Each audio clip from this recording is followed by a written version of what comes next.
धियो यो नः प्रचोदयात्।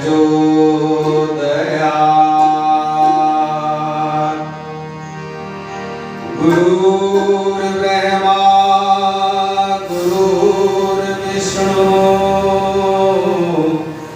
गुरुरेव महेश्वर गुरुरेव परब्रह्म तस्मै श्री गुरुवे नमः। अखंड मंडलाकारं व्याप्तमयेन चराचरं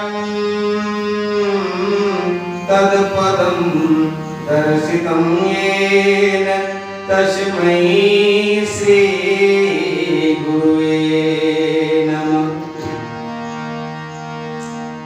भगवती मेरी मातु है, पिता मेरे श्री राम, उन दोनों के चरणों में मेरा कोटि कोटि प्रणाम, मेरा कोटि कोटि प्रणाम। बोलिए श्रीमद् पावन प्रज्ञा पुराण की जय, सियावर रामचंद्र की जय, उमापति महादेव की जय, पवन सुत हनुमान लला की जय, बोल वृंदावन बिहारी लाल की जय, गायत्री माता की जय, परम पूज्य गुरुदेव की जय, परम वंदनीय माता जी की जय।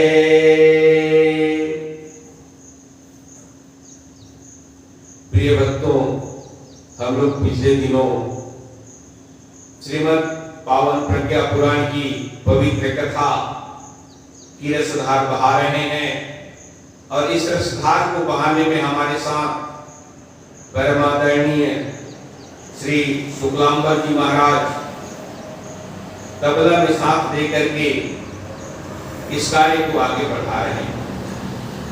हम परम पूज्य गुरुदेव परम वंदनीय माता जी माँ गायत्री से उनके परिवार में जो भी विघ्न बाधा होगी उसको दूर करने की प्रार्थना करते हैं।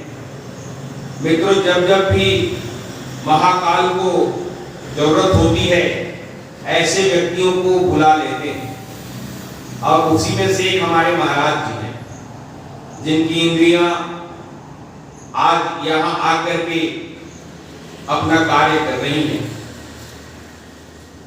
मित्रों, एक बहुत बड़ी बात बताना चाहता हूं मैं, और ये है कि भगवान ने हमें जो 10 इंद्रियां प्रदान की है ना, 10 इंद्रियां, 5 ज्ञानेंद्रिय और 5 कर्मेंद्रिय, तो इन 5 ज्ञानेंद्रियों का उपयोग हम 1% करते हैं, 99% नहीं करते। अब भला सोचिए कि यदि हम 99% में से और 40, 50, 60% उपयोग कर दें तो क्या बन सकते हैं, हम क्या कहला सकते हैं। और जो लोग इसका उपयोग करते हैं ना, वो महामानव बन जाते हैं, देवता बन जाते हैं, उनकी पूजा होती है। कुसुम नाला में हमारे सत्यनारायण बाबा जी अपने इन्हीं इंद्रियों को आगे बढ़ा करके उनका प्रयोग ज्यादा कर रहे हैं, वो पूजनीय हो गए हैं। अब पूजनीय क्यों नहीं होंगे? जो इंद्रियों को ऐसे आगे बढ़ाएंगे, इंद्रियों से ज्यादा काम लेंगे, वो आगे बढ़ेंगे ही, वो पूजनीय होंगे। श्रीमद् पावन प्रज्ञा पुराण में महाभाग्य पिपलाद जी अपने 87,000 ऋषियों को सिंह ऋषि के प्रश्नों का उत्तर देते हुए आगे बताते हैं, कहते हैं कि मानव जब इस तरीके से अपने इंद्रियों का उपयोग नहीं करता है तो हे संतों, वो धरा का धरा रह जाता है। 1% या 2% उपयोग करके मानव अपने आप को बहुत बड़ा बुद्धिमान समझता है, जबकि ऐसी बात नहीं है। उनकी कई % अभी बाकी है। यदि वो कर लें तो और देवता बन जाएंगे वो, और देवता बन करके सर्वत्र उनकी मान सम्मान पूजा सब बढ़ जाएगी। हम कल बताए थे कि 4 शक्तियों की बात कही है महाप्राकृत पिपलाद जी ने। प्रथम शक्ति के रूप में आता है इंद्रिय शक्ति, द्वितीय शक्ति के रूप में समय शक्ति, और तीसरी समय शक्ति के रूप में विचार शक्ति, और चौथी समय शक्ति के रूप में धन शक्ति की बात आती है। आज हम इंद्रिय शक्ति की चर्चा करेंगे। महाप्राकृत पिपलाद जी कहते हैं,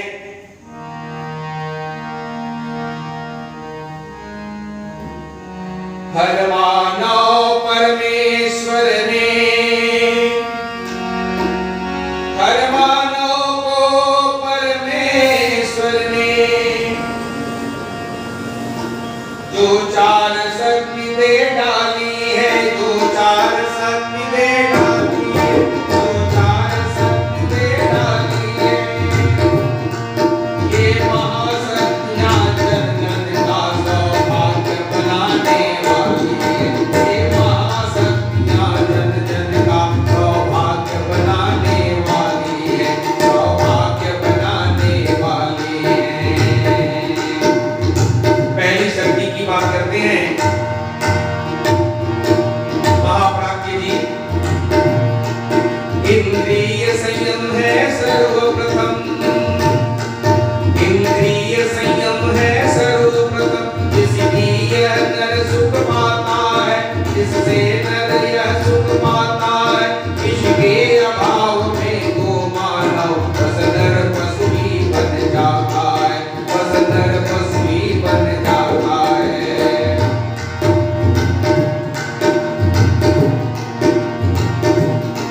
है समय संयम भी आवश्यक, है समय संयम भी आवश्यक, जो इसको समझ न पाता है। अनमोल समय को खो करके वह अंत समय पछताता है, वह अंत समय पछताता है, वह अंत समय पछताता है। साधन संपत्ति पाकर भी जो इसको व्यर्थ गंवाता है, जो इसको व्यर्थ गंवाता है, मिलता न उसे सम्मान नहीं, वह नर पशु ही कहलाता है, वह नर पशु ही कहलाता है। है 4 प्रकार के ये संयम, है 4 प्रकार के ये संयम, जो नर इनको अपनाते, जो नर इनको अपनाते। देवत्व जगा कर जीवन में, देवत्व जगा कर जीवन में, धरती को स्वर्ग बनाते हैं, धरती को स्वर्ग बनाते हैं। उन 4 निधि को पा करके मनुष्य बना धनवान, इनके संयम से सदा करता वह उपकार, करता वह उपकार, करता वह उपकार। अगर महाप्राज्ञ जी पिपलाद जी कहते हैं कि यदि कोई मनुष्य अपने इंद्रियों को जगा लेता है तो नर पशु से वह महामानव बन जाता है, और जब ऐसे महामानव बन जाते हैं तो धरती पर स्वर्ग का अवतरण हो जाता है। महामानव अर्थात देवता बन करके जीवन जीना।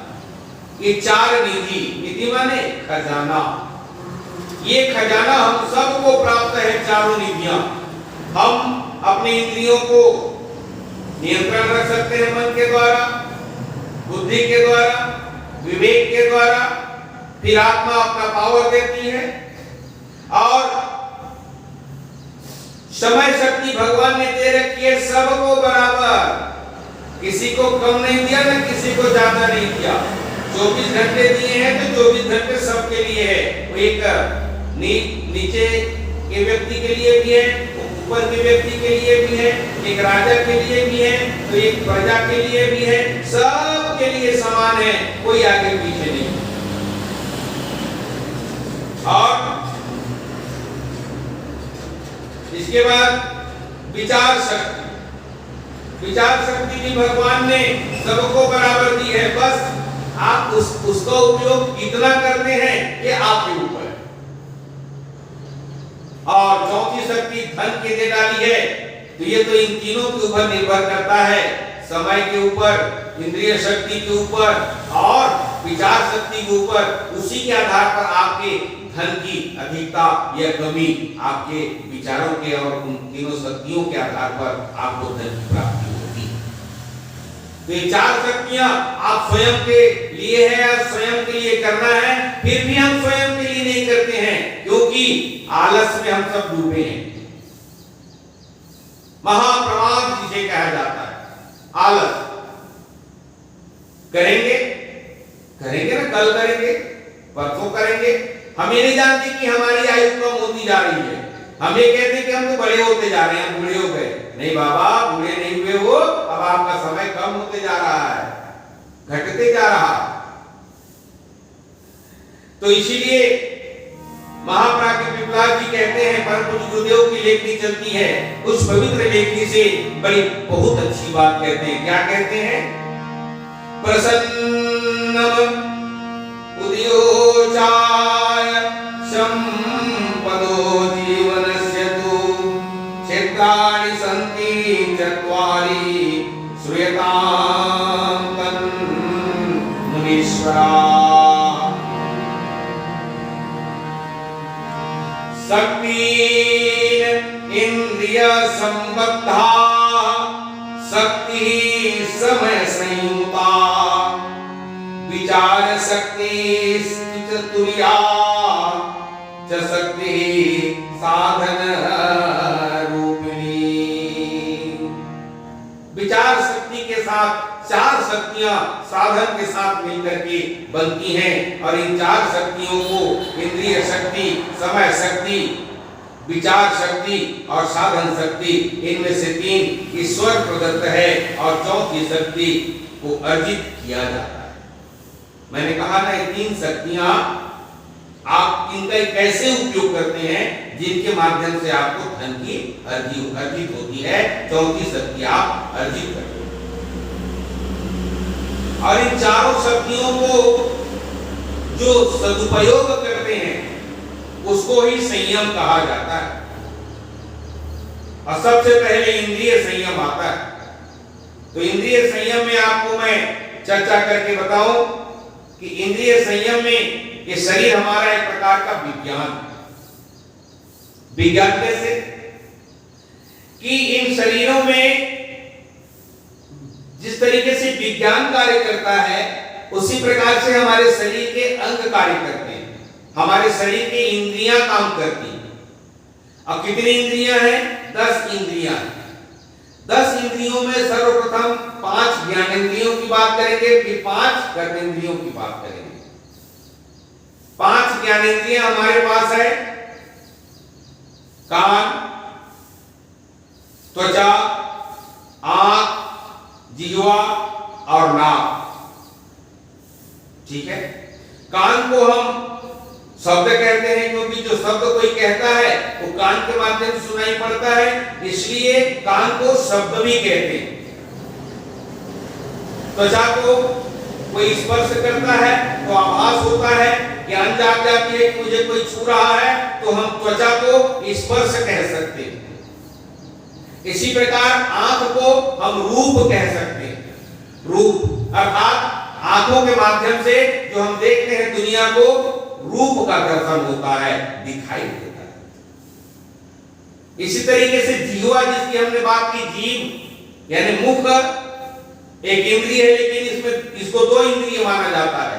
एक जीभ को ज्ञानेंद्रिय और मुख को कर्मेंद्रिय। मुख यानी खाने का जो काम होता है वो कर्मेंद्रिय कहलाता है। तो हम जीव की बात कर रहे हैं, क्योंकि ज्ञानेंद्रिय में जिह्वा आती है, और ये जीव रस कहते हैं जिह्वा को।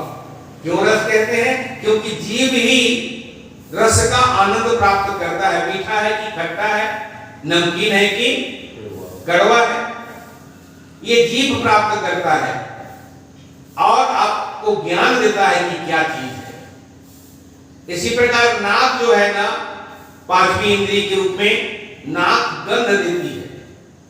तो जिस तरीके से हम कान, त्वचा, आंख, जीवा और ये नाक, 5 ज्ञानेंद्रियों की बात करते हैं, वहीं पर हम इसको ये भी कह सकते हैं, वेदों और पुराणों में ये बात बताई गई है, शब्द, स्पर्श, रूप, रस और गंध, ये ज्ञानेंद्रियां हैं। और 5 कर्मेंद्रियां कौन कौन सी हैं? 5 कर्मेंद्रियां हैं, ये सभी इंद्रियों का कार्य मन के द्वारा होता है। 5 कर्मेंद्रिय हमारे हैं, हाथ, पांव, मुंह, मूत्र द्वार और मल द्वार।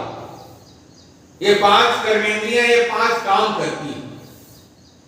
और इन 10 इंद्रियों का संचालन के लिए राजा नियुक्त किया है इस मानव शरीर में मन को। मन इन 10 इंद्रियों का राजा है, वो जैसा चाहे करवाता है। लेकिन क्या मन के ऊपर भी कुछ होती है? हाँ, मन के ऊपर एक चीज होती है, वो है बुद्धि। मन के ऊपर बुद्धि होती है। और बुद्धि के ऊपर क्या होती है? बुद्धि के ऊपर एक और चीज होती है जिसे हम विवेक कहते हैं। अब देखिए, इंद्रियां 10 हैं, 10 इंद्रियों के राजा के रूप में मन को बना दिया गया। लेकिन मन से भी यदि कहीं ऊपर और श्रेष्ठ चीज है हमारे इस शरीर विज्ञान के अंतर्गत, तो वो चीज है बुद्धि। और बुद्धि से भी यदि कोई ऊपर और कोई चीज है तो वो है विवेक। साथियों, महाभारत में अर्जुन और दुर्योधन जब कृष्ण भगवान को युद्ध में अपनी तरफ मांगने गए थे, तो मांगने के लिए वर्ण की छूट थी। आप किसको मांगोगे? छूट है आपको। वो कह दिए कि एक तरफ मेरी नारायणी सेना है और एक तरफ मैं। आप चाहे तो नारायणी सेना ले सकते हैं और आप चाहे तो मुझे अकेले ले सकते हैं। और ये भी बता दो कि मैं यह शस्त्र नहीं उठाऊंगा। हाँ, दुर्योधन को भी वर्ण की छूट दे डाली और अर्जुन को भी वर्ण की छूट दे डाली। अब दुर्योधन सोचता था कि मैं पहले आया हूं, लेकिन सिरहाने में बैठा था। अर्जुन बाद में आया था, लेकिन वो पैराने में था। अब दिखेगा तो पैराने वाला ना, जब सो रहे हैं भगवान उठेंगे तो कहा अर्जुन को तो मैंने पहले देखा है, अर्जुन को पहले मांगने की इजाजत देता हूं। दुर्योधन ने कहा कृष्ण से कि मैं पहले आया हूं, पहले मुझे मांगने दीजिए। बोले नहीं नहीं, पहले अर्जुन ही मांगेंगे, उसके बाद आपको मिलेगी। वर्ण की छूट। यहां क्या मांगेंगे उसके ऊपर निर्भर है। अब क्या उसकी बुद्धि, विवेक क्या कहती है? विवेक क्या कहती है? हाँ, तो कृष्ण ने क्या मांगा? भले ही आप अस्त्र न उठाएं, भगवान कृष्ण जी मैं आपको ही वरण करता हूं। दुर्योधन बड़ा खुश हुआ। अरे इतना मूर्ख, ये नारायणी सेना को नहीं मांग रहा है और कृष्ण को मांग रहा है। वो भी अकेला, वो भी निहत था। वाह, मेरी तो बिन मांगे मुरादें पूरी हो गई। अंधा क्या चाहे दो आप। क्योंकि दुर्योधन को चाहिए था क्या? कृष्ण की नारायणी सेना। तो श्री कृष्ण की नारायणी सेना उनको मिली। अब ये बात क्या है? अर्जुन ने बुद्धि का उपयोग नहीं किया, बल्कि किसका उपयोग किया? उससे जो और ऊपर है, विवेक का उपयोग किया। और बुद्धि का उपयोग किसने किया? नारायण सेना का, दुर्योधन ने। देखिए इतना अंतर है दोनों में। अब बुद्धि से तो भान हो जाता है कि नारायणी सेना बड़ी है, ये हाथी है, ये घोड़ा है, ये घर है, ये पहाड़ है, ये पेड़ है, ये नदी है, ये तालाब है। ये बुद्धि से ज्ञान मिलता है, बुद्धि से भान हो जाता है, मालूम हो जाता है बुद्धि से। लेकिन विवेक को क्या करना पड़ता है? डाउनलोड करना पड़ता है। हाँ, जैसे एक बहू को ये तो मालूम है कि ये मेरी सास है और ये मेरे ससुर हैं और ये मेरे पति, ये मालूम है उसको, ठीक है ना? अब मालूम है, पर इनको भगवान मानकर सम्मान और श्रद्धा व प्रेम देना विवेक का काम। यदि विवेक उस बहू पर नहीं रहेगी तो आप अपने माता पिता को अलग रखिए, तब मैं आपके साथ जीवन पालन करूंगी, नहीं तो मैं अपने मायके चली जाऊंगी करके प्रताड़ना देना शुरू कर देती है, क्योंकि उसने विवेक को डाउनलोड नहीं किया। जब विवेक डाउनलोड हो जाएगा तो ससुर उनको भगवान दिखाई देंगे, सास उनको साक्षात मां सरस्वती लक्ष्मी दिखाई देंगी और पति देव भी उनके देवता दिखाई देंगे। लेकिन इसको समझना विवेक का कार्य होता है। और जब व्यक्ति अपने बुद्धि से ऊपर उठ करके विवेक को डाउनलोड करता है, तब उसको सास ससुर और पति देवता व देवी दिखाई देने लगते हैं, भगवान दिखाई देने लगते हैं और सम्मान और श्रद्धा प्रकट होना शुरू हो जाता है। अब प्रश्न उठता है कि विवेक से भी ऊपर कोई चीज है क्या? तो चलिए बताई दें आज आपको। हाँ, विवेक से भी एक ऊपर चीज है, और वो क्या है? आत्मा।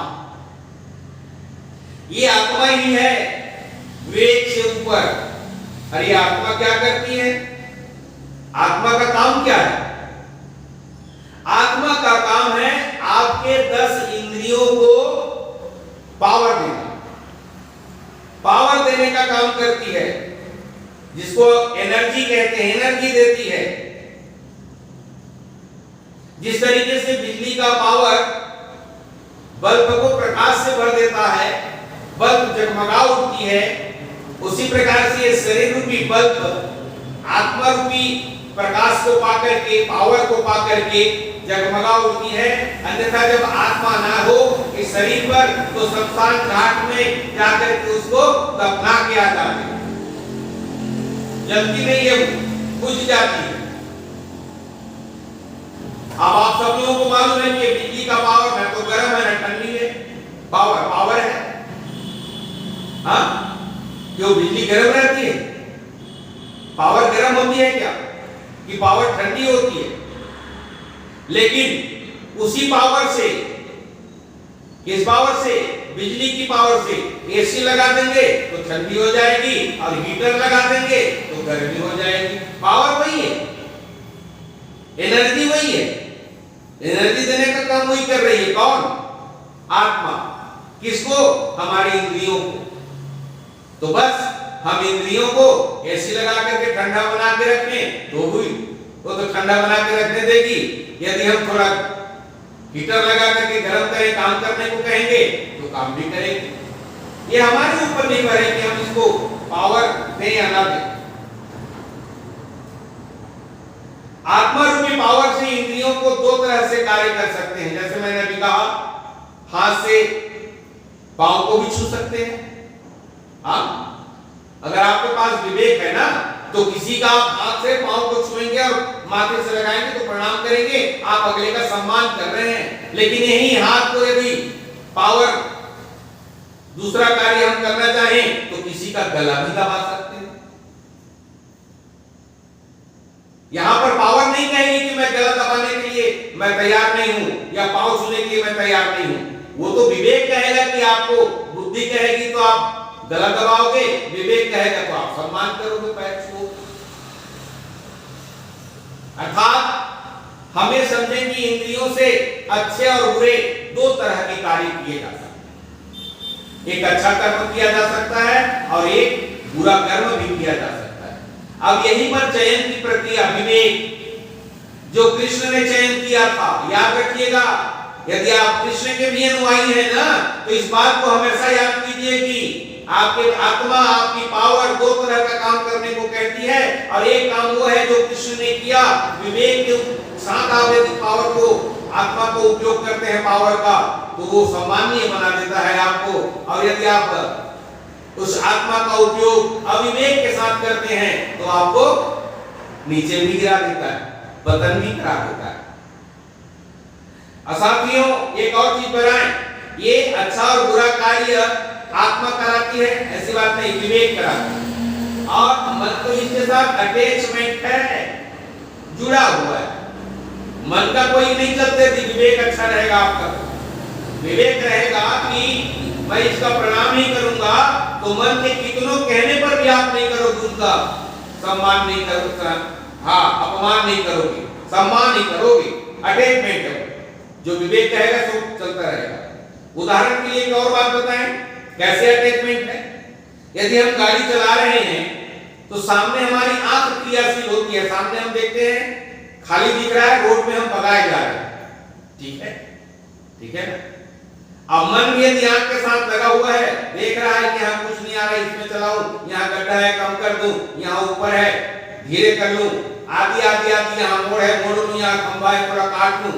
लेकिन यहीं पर यदि मन अटैचमेंट नहीं रहा, आंख काम कर रही है ना, देखिए, लेकिन आप आंख के साथ यदि मन अटैचमेंट नहीं है, मन यदि आपका अलग चला गया या कहीं भटक गया, घर तरफ आ गया या और किसी चीज में लग गया, तो एक्सीडेंट होते देरी नहीं लगेगी, एक्सीडेंट तत्काल हो जाएगा, क्योंकि आपका मन अटैचमेंट नहीं है।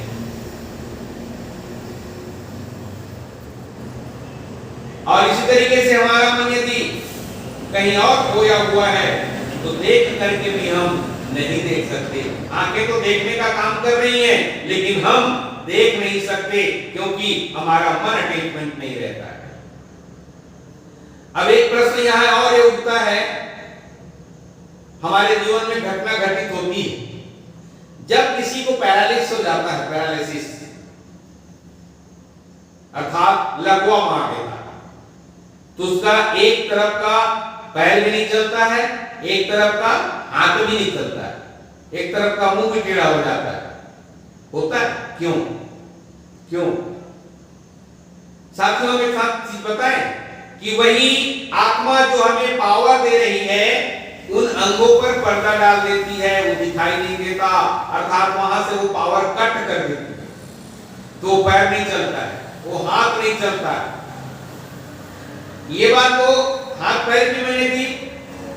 यदि आपका आत्मा, आपकी आत्मा, आपका पावर यदि आंख को कट कर दे तो आपको दिखाई नहीं देगा, यदि कान को कट कर दे तो आपको सुनाई नहीं देगा, और यदि मुंह को, जीवा को बंद कर दे तो आप बोल नहीं पाओगे, और यदि आपके पैरों को वो पावर देना बंद कर दे तो लंगड़े हो जाओगे, यदि हाथ को पावर देना बंद कर दे तो वो लूले हो जाओगे, यदि हार्ट को पावर देना बंद कर दे तो शमशान पहुंच जाओगे।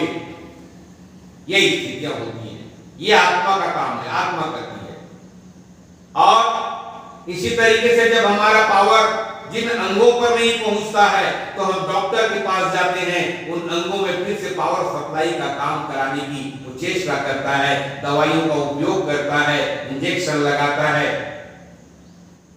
अब मान लीजिए आपका कूलर है, ठीक है, अब कूलर में मोटर तो होती है जो पंखे को घुमाती है ना, एक पंखे को घुमाती है, और एक और मोटर होती है जो पानी को ऊपर चढ़ाने का काम करती है, जो बगल बगल के हमारे गिराती है, जिससे वो गीला होता है, जिससे हमको ठंडी हवा मिलती है, ठीक है। कभी कभी हमारा ये जो कूलर है, पंखा जो मेन सप्लाई है पावर की, वो तो चलते रहती है, कूलर चलता है, कूलर का पंखा चलता है, लेकिन यदि उसका कट हो गया, किसका? वो पानी खींचने वाला मशीन का पावर कट हो गया, कहीं से बिगड़ गया या पावर नहीं पहुंच रहा है, तो क्या पानी गिराने का काम करेगी? तब ठंडा लगेगा क्या? नहीं लगेगा। बस हमारा शरीर भी इसी प्रकार का कूलर है। वो आत्मा, वो पावर जहां से कट कर देगी वहां आपका पावर नहीं पहुंचेगा, और वो अंग चलना बंद हो जाएगा और हमको कष्ट भोगना पड़ेगा। कि उसी प्रकार कूलर के उस वाटर पंप के ना चलने से ठंडी नहीं मिलती, वैसे ही हमारे शरीर को भी दुख भोगना पड़ेगा। हम सब इस चीज को जानते हैं, इसलिए मैंने कहा था कि ये विज्ञान मशीन है, हमारा शरीर एक मशीन है।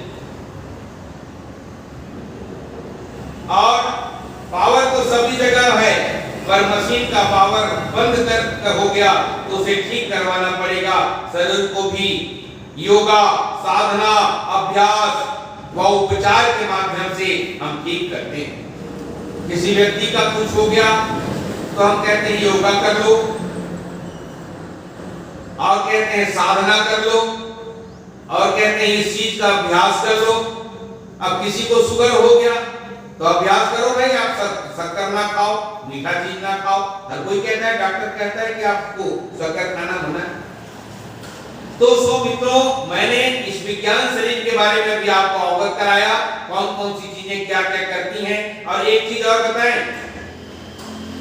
जब इस तरीके से हम इलाज करवा के ठीक हो जाते हैं तो मैं जो है ना वो करता। अब बिंब परमात्मा, बिंब को हम दूसरे शब्द में ये कह सकते हैं कि दर्पण। बिंब माने दर्पण होता है, और बिंब का प्रतिबिंब दर्पण रूप आत्मा परमात्मा। मैं करता, करता माने व्यक्ति। मान लो मैं ब्रिजमोहन, वो मैं हो गया, मैं करता हो गया। अब मेरे अंदर जो बिंब है, आत्मा है, वही परमात्मा है, वही परमात्मा है, वही दर्पण है। और जब तक वो दर्पण है तब तक मैं देखता रहूंगा। मैं मैंने करता रहूंगा, काम को देखता रहूंगा, सब कुछ करता रहूंगा। लेकिन यदि वो बिंब ना रहे तो, यदि एक बिंब है तो एक करता है। हमारे यहाँ तो करोड़ों हैं, 140 करोड़ जनता है, तो 140 करोड़ आत्मा है। तो 140 करोड़ आत्मा माने वही एक ही व्यक्ति 1000 दर्पण हो जाए तो एक व्यक्ति का प्रतिबिंब 1000 दर्पण में वही व्यक्ति दिखाई देगा। उदाहरण के लिए टीवी, प्रधानमंत्री या हमारे प्रदेश के मुख्यमंत्री यदि बोल रहे हैं टीवी पर, तो प्रतिबिंब के माध्यम से वो हजारों क्या करोड़ों टीवी पर दिखाई देगा। यही करोड़ों आत्माएं हैं, लेकिन उनका एक ही सेंटर है ना, एक ही है ना, वो जिसको परमात्मा कहते हैं, जिसको पावर कहते हैं, वहीं से आ रही है, वो 1000 प्रतिबिंब कर रही है। वैसे ही हमारे शरीर में एक आत्मा है जो एक छोटा सा अंग है, और इसका सेंटर जो है वो परमात्मा है। बोल श्यामति रामचंद्र की जय। और जितने दर्पण होंगे ना उतने ही हमें बिंब दिखाई देंगे हमारा। इसी प्रकार से शरीर अलग कई रूपों में दिखाई देगा, कई लोग देखेंगे, हजारों दर्पणों में देख सकते हैं, लेकिन आत्मा तो एक ही है ना, व्यक्ति तो एक ही है ना। इसी तरीके से परमात्मा के हम एक अंश हैं, और वह परमात्मा एक सेंटर है। और जितने भी यहाँ जीव जंतु हैं, 84 लाख जीव जंतु, वो 84 लाख जीव जंतु आत्मा के रूप में हैं, परमात्मा के रूप में नहीं। जिनको अंश कहा जाता है और उनको अंशी कहा जाता है। हम अंश हैं और हमारी परमात्मा अंशी है। उदाहरण के लिए हम और बताएं, यदि गंगा का जल अंशी है, गंगा का जल, गंगा नदी का जल अंशी है, तो हम उसमें से बोतल में भर के जो निकालते हैं वो अंश कहलाएगा। अंशी गंगा नदी है और अंश बोतल में निकाला हुआ जल। घड़े में यदि हम पानी भर के रखे हैं तो घड़ा अंशी है, और यदि एक गिलास वहां से पानी निकाल ले वो अंश कहलाएगा। तो इसी तरीके से परमात्मा है, परमात्मा रूपी घड़ा, परमात्मा रूपी गंगा, उसमें से एक व्यक्ति निकल करके आया, वो अंश कहलाया, और परमात्मा हमारे अंशी कहलाया। अब प्रश्न ये उठता है कि भगवान के पास इतनी आत्मा कहां है? हाँ, इतनी जनसंख्या बढ़ रही है, भारत की जनसंख्या पहले कम थी, अब 140 करोड़ की हो गई है। तो इतने आत्मा और कहां से पैदा करते हैं भगवान? वो परमात्मा कितने आत्मा बनाते हैं? ये साधारण सा प्रश्न है, ये साधारण सा प्रश्न है। तो अब क्या है भगवान के पास? परमात्मा रूपी अंशी। अब गंगा रूपी जल से आप जितने भी जल ले लो, जितने भी लोग निकाल लें, वो तो निकल रहा है, वहां से कौन बंद कर सकता है उसको? खत्म होगी क्या गंगा का नीर? नहीं होगा ना। ये वही परमात्मा है, उसके पास से कोई कमी नहीं होगी। तो जितनी आत्माएं निकाल करके आत्मा प्रयुक्त करते जाता है, एक एक व्यक्ति को अलग अलग देते जाता है, जीव जंतुओं को प्रदान करते जाता है। यही तो अंशीय और अंश का खेल है। इसीलिए तो गोस्वामी जी ने कहा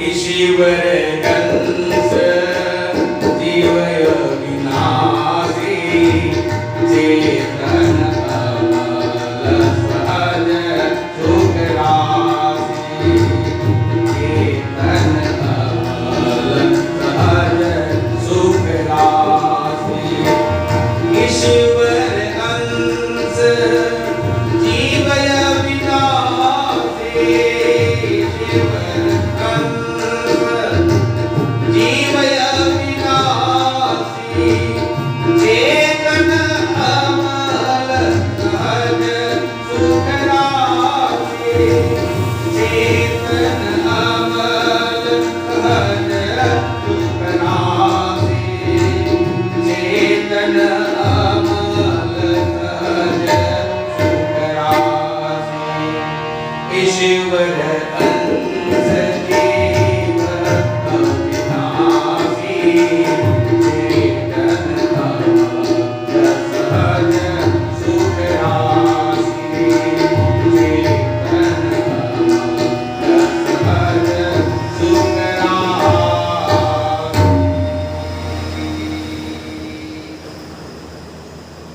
भगवान ने इस तरीके से हमारी शरीर रूपी विज्ञान को बनाया है। इसलिए हम कहते हैं कि अपनी इंद्रियों को अच्छे कार्यों में लगाइए। दो ही चीज है, भगवान ने दो ही चीज का निर्माण किया है। क्या दो चीज? जड़ चेतन गुण दोष में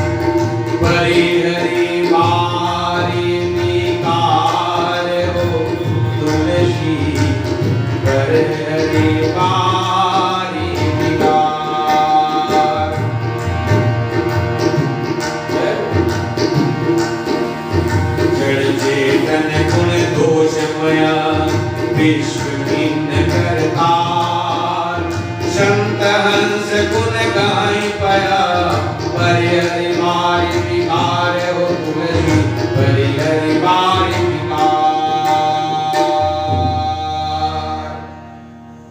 मित्रों, एक और चीज भगवान ने आपको सहायता कर दी है जो आज मैं बताना चाहता हूं आपको कि आपको किन कार्यों से पाप लगता है और किन कार्यों से पाप नहीं। क्योंकि जहां अच्छे और बुरे कर्म की बात आती है, मान लीजिए यदि कोई किसी को मारने को दौड़ा रहा है, तलवार लेके दौड़ा रहा है और जा रहा है, भाग रहा है, आपकी शरण में आ गया और कह रहा है कि मुझे मारने दौड़ रहा है, कृपया मुझे बचा दो।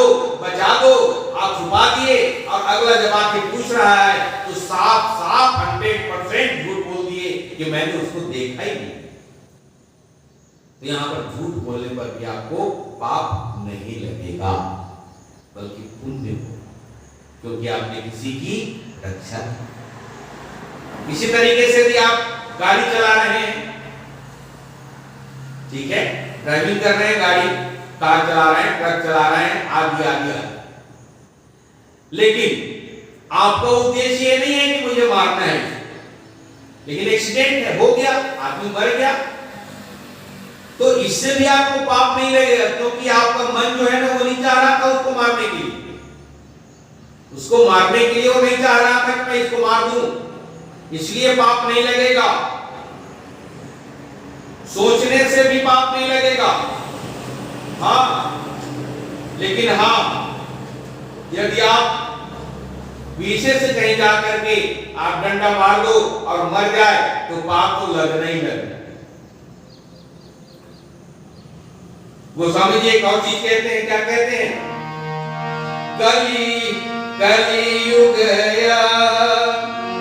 कलियुग काय परम प्रताप मानस पुण्य होई नहीं पावा मानस पुण्य होई नहीं पावा कलियुग काय परम प्रताप मानस पुण्य होई नहीं पावा। अर्थात आपको मारने की इच्छा नहीं है, लेकिन यदि आपके द्वारा वो अचानक मर गया तो उससे आपको पाप नहीं लगेगा। लेकिन ये साफ साफ कह देते हैं गोस्वामी जी कि केवल कलयुग में, हाँ, नहीं तो सदन कसाई और कई लोग ऐसे हैं जिनको भगवान ने उद्धार किया लेकिन कष्ट दिया, पाप किया। तो सतयुग त्रेता द्वापर में यह पाप होता था, एक्सीडेंट कर दिए तो पाप होता था, हाँ? सोचने पर भी पाप होता था। मन में आपने सोच लिया ना कि मैं उसको ऐसा करूंगा, मन कर्म वचन, मन में भी आपने किया तो जैसे नारियों के लिए कहा गया है एक ही धर्म एक व्रत नेमा, एक ही धर्म एक व्रत नेमा, मन काय वचन पद प्रेमा। मन वचन और कर्म, इन तीनों से यदि आपसे गलती हो गई, मन से हो गई, वाणी से हो गई और कर्म से हो गई, तो तीनों में पाप लगता था। ये सतयुग त्रेता और द्वापर में। लेकिन कलयुग में यदि मन में आप सोचते भी हो और यदि आपका नहीं चाहते हो और एक्सीडेंट भी हो जाता है तो आपको वह पाप नहीं लगेगा। ये कलयुग में छूट दे रखी है। और मन में सोचने पर चारों धामों की यात्रा कर भगवान का ध्यान मात्र से तीर्थों का फल प्राप्त हो जाता है, ऐसा गोस्वामी दास जी ने, तुलसीदास जी ने कहा है। क्या कहा है कि मन में सोचने से पाप करोगे तो आपको पाप नहीं लगेगा, लेकिन यदि आपने मन में सोचा ना कि मैं पूजा कर रहा हूँ, भगवान को मेवा चढ़ा रहा हूँ, भगवान को नहला रहा हूँ, भगवान को श्रृंगार कर रहा हूँ, भगवान को सुंदर मखमल के कपड़े पहना रहा हूँ, भगवान के चरण धो रहा हूँ, मैं चरण को अमृत को ले रहा हूँ, फूल चढ़ा रहा हूँ, तो आप भगवान की पूजा करने के अधिकारी हैं और आपको उसका फल भी मिलेगा, सोचने पर भी मिलेगा। मत चढ़ाओ, मत करो। तो मैं उन लोगों को कहना चाहता हूँ कि जब गायत्री ज्ञान मंदिर चपले से माई बजती है, यदि आप खाट पर लेटे हैं तो कोई बात नहीं, आप मत उठिए। हाँ, आप मन ही मन बस भगवान का पूजन शुरू कर दीजिए। जैसे मैं मन ही मन करते रहता हूँ, माइक तो चला देता हूँ, लेकिन मन में मंत्रों को जप करके भगवान को बुलाता हूँ, उनको सब चीज चढ़ाता हूँ, आरती करता हूँ, मैं करता हूँ। लेकिन आप लोग सोए सोए कर सकते हैं मन में, तो भी आपको इस पूजन का फल मिलेगा, ये मेरा कहना है। इसलिए कहते हैं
से पंछी निकल जाएगा, पिंजरे से पंछी निकल जाएगा।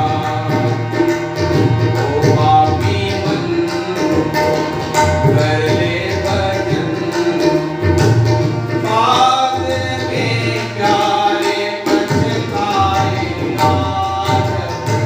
पिंजरे से पंछी निकल जाएगा, पिंजरे से पंछी निकल जाएगा।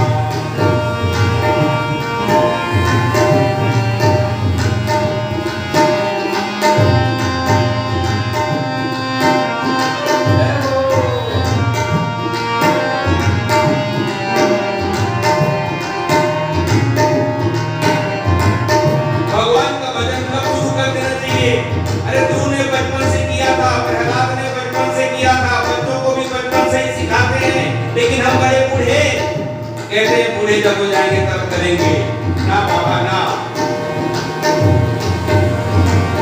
भरी जवानी की भर के सोया, आया बुढ़ापा को देख के रोया।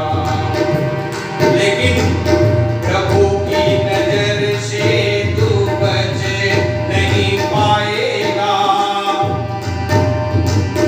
आएगा बुढ़ापा तो थर-थर कांपेगा। बाद में प्यारे पछताएगा, पिंजरे से पंछी निकल जाएगा। ओ पापी मन कर ले भजन, बाद में प्यारे पछताएगा। पिंजरे से पंछी निकल जाएगा, पिंजरे से पंछी निकल जाएगा।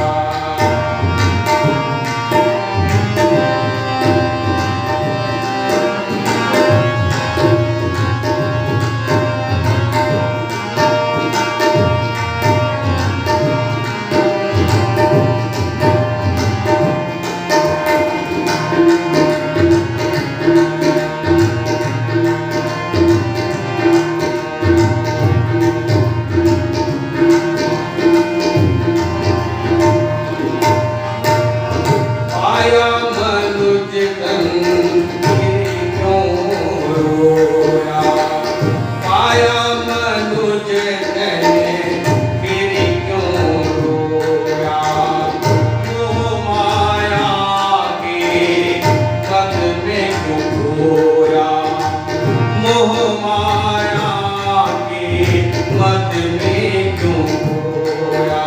पाया है मनुज तन प्रभु के गुण गाएगा, पाया है मनुज तन प्रभु के गुण गाएगा। अपने हृदय को भक्ति में लगाएगा, बाद में प्यारे पछताएगा। पिंजरे से पंछी निकल जाएगा, पिंजरे से पंछी निकल जाएगा। ओ पापी मन कर ले भजन, बाद में प्यारे पछताएगा। निकल जाएगा, पिंजरे से पंछी निकल जाएगा। बस आज प्रज्ञा पुराण में इतनी ही बात करते हैं। कल अलग अलग इंद्रियों की अलग अलग चर्चा करेंगे। आज प्रज्ञा पावन पुराण जो है, श्रीमद् पावन प्रज्ञा पुराण की कथा पर यही विराम दिया जाता है। और संतों, भक्तों, मेरे प्रिय साथियों, मेरे मित्रों, वास्तव में इन इंद्रियों का उपयोग करना सीखें और भगवान के भजन में अपने मन को लगाएं। निश्चित रूप से उद्धार होगा, निश्चित रूप से इस संसार में स्वर्ग की अवधारणा आएगी, स्वर्ग बनेगा। प्रत्येक मनुष्य जब इंद्रियों का उपयोग करेंगे तो देवता बनेंगे। कल देवता बनने की गीत को लेकर के जो परम पूज्य गुरुदेव का आह्वान है आप सबका, वही गीत से शुरू करेंगे और आप लोगों को कल अलग अलग इंद्रियों के बारे में कि भगवान ने उन इंद्रियों में और क्या क्या विशेषताएं की हैं उनके बारे में विस्तृत जानकारी करेंगे। तो बोलिए श्रीमद् पवन प्रज्ञा पुराण की जय। ओम देव शांति अंतरिक्षं शांति पृथ्वी शांति आपा शांति ओषधया शांति वनस्पतया शांति विश्वे देवा शांति ब्रह्म शांति सर्वगं शांति शांतिरेव शांति सामा शांतिरेधि। ओम शांति शांति शांति सर्वारिष्ट सुशांतिर्भव।